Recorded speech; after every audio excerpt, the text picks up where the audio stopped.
Hello friends, welcome to मुद्रा money YouTube channel. आज हम बात करने वाले हैं 4 ऐसी चीज़ों के बारे में जो आपको एक एलीट ट्रेडर बना सकती हैं और आपकी ट्रेडिंग स्किल्स को बहुत ज़्यादा इम्प्रूव करने में आपको हेल्प करेंगी।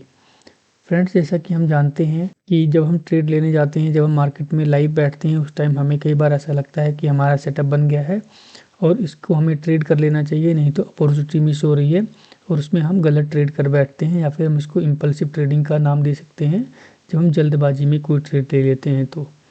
फ्रेंड्स, उसके बारे में एक बहुत ही फेमस कोट है रिचर्ड ब्रैंसन का, जो कि एक बिलियनियर हैं यूके के। उन्होंने कहा है, business opportunities are like buses, there is always another one coming. So friends, ये लाइन बिल्कुल सूट बैठती है, बिल्कुल परफेक्ट है उस केस में जब हम ट्रेडिंग के लिए ऐसे उतावले हो रहे होते हैं और हमें ऐसा लगता है कि आगे कोई संभावना नहीं है। सो फ्रेंड्स, इन लाइंस को याद करना चाहिए। आप इस लाइन को अपनी स्क्रीन के साथ लगा सकते हो जब भी आपको ऐसा लगे कि सेटअप नहीं बैठ रहा है, आपका प्रॉपर सेटअप नहीं बना है, लेकिन ट्रेड करने के लिए मन में ऐसे हलचल हो रही है, तो आपको ये लाइन ज़रूर पढ़नी चाहिए। ये आपको परफेक्ट ट्रेड लेने में हेल्प करेगा। सो फ्रेंड्स, हम चलते हैं आगे, बात करते हैं कि पहले चीज़ जो आपको एक प्रॉफिटेबल ट्रेडर बनाने में हेल्प करेगी। फ्रेंड्स, सबसे पहले है कीप इट सिंपल। अपनी स्ट्रेटजी को बहुत ज़्यादा सिंपल रखिए, इसको बिल्कुल भी कॉम्प्लिकेटेड ना बनाएं।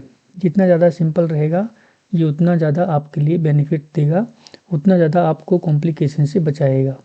जैसे कि कई बार क्या होता है कि जब न्यू ट्रेडर मार्केट में आता है तो बहुत सारे इंडिकेटर साथ में लेकर चलने की कोशिश करता है। ऐसे लगता है कि ये वाला इंडिकेटर भी ले लो, आरएसआई भी ले लो, मूविंग एवरेज भी ले लो, मैकडी भी ले लो, बोलिंजर बैंड भी ले लो। सारे इंडिकेटर्स को वो एक साथ लेकर चलने की कोशिश करता है और उसको लगता है कि उसका ट्रेड बिल्कुल ही फुल प्रूफ हो, बिल्कुल ही लॉस ना हो और सारे ट्रेड्स उसके प्रॉफिट में हो। इस चीज़ को सोचते हुए वो बहुत सारे इंडिकेटर्स को लगाकर और अपने चार्ट को कॉम्प्लिकेटेड बना लेता है।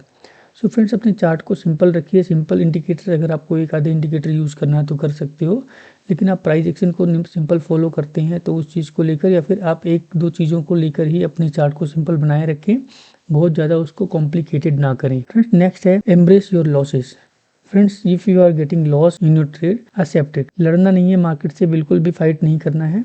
जो आपने अपना टारगेट डिसाइड किया है, अगर वो मिल जाता है तो, अगर लॉस मिलता है तो, जिस साइड भी आपको लॉस मिल रहा है तो आप लॉस ले लीजिए और मार्केट से लड़ने की कोशिश ना करें।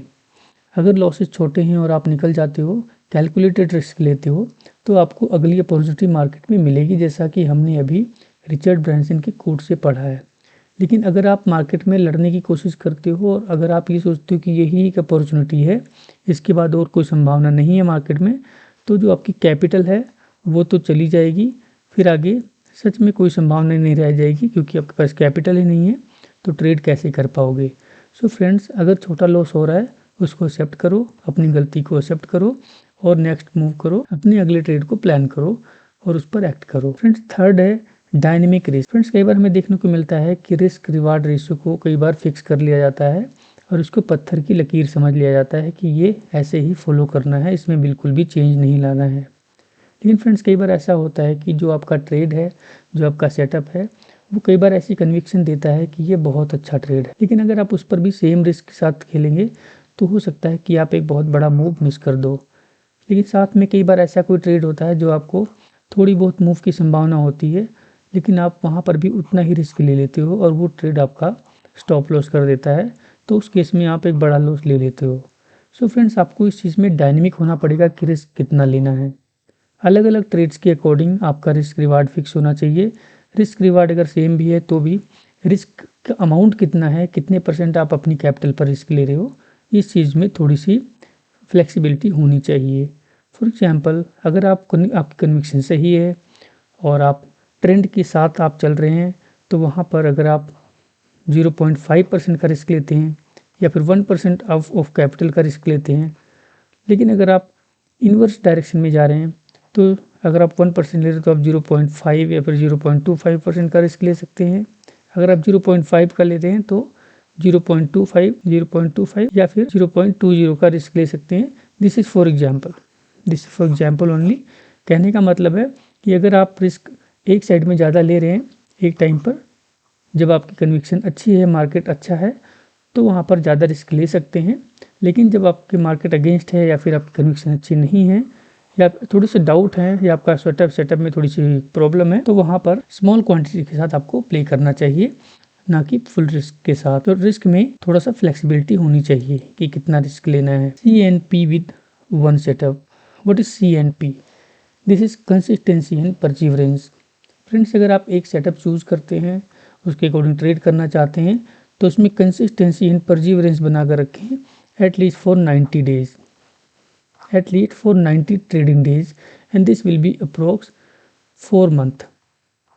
ठीक है, तो 3 से 4 महीने तक आप एक सेटअप पर ट्रेड करें, उसके साथ अपनी कंसिस्टेंसी बनाए रखें और उसको ट्रेड करते रहें, ना कि रैंडम जंप करें किसी भी स्ट्रेटजी के ऊपर। अगर आप रैंडम जंप करेंगे तो किसी भी स्ट्रेटजी का जो सक्सेस रेट होता है वो 40, 60, 70 यही परसेंटेज होता है। तो फ्रेंड्स, डिपेंड करता है वो सेटअप कितना एग्रेसिव है। अगर कोई सेटअप एग्रेसिव है और 40% भी उसका सक्सेस रेट है तो भी बहुत अच्छा प्रॉफिट दे देगा, लेकिन अगर कोई सेटअप कंजर्वेटिव नेचर का है तो वो 70% सक्सेस रेट के साथ भी थोड़ा सा कम प्रॉफिट देगा as compare to aggressive strategy. So friends, अगर आप एक स्ट्रेटजी को फॉलो कर रहे हैं तो ये आपको पूरा चांस है कि आपको प्रॉफिट में रखेगी। लास्ट में जब आप मंथली क्लोज करेंगे या फिर एनुअली क्लोज करेंगे तो आप अल्टीमेटली प्रॉफिट में होंगे। लेकिन अगर आप रैंडमली जंप करते हैं, आज आपने किसी और सेटअप को ट्रेड किया और आपको लॉस हो गया, कल भी आपने वही सेटअप किया और लॉस हो गया, आपने दूसरे दिन कोई और स्ट्रेटजी ले ली। तो फ्रेंड्स, हर सेटअप में लॉस के चांसेस तो होते हैं, कोई भी सेटअप 100% फुल प्रूफ नहीं है। और आपने अगर 10 में से 6 ट्रेड सक्सेसफुल होने हैं, 4 फेल होने हैं और ये 4 पहले ही मिल गए, तो उस सेटअप को आप फेल मान लेते हैं और आप नेक्स्ट सेटअप पर चले जाते हैं।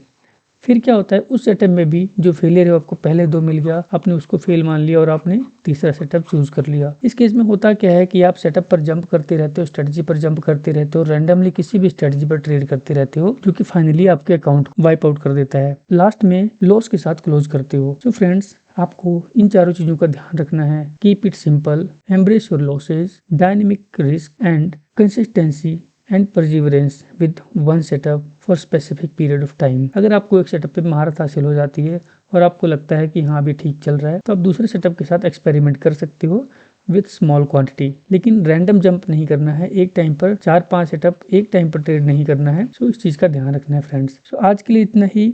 अगर आपको वीडियो पसंद आई हो तो वीडियो को लाइक जरूर करें, और अगर आप चैनल पर नए हैं तो चैनल को सब्सक्राइब करके जाएं। आज के लिए इतना ही। Thank you. जय हिंद।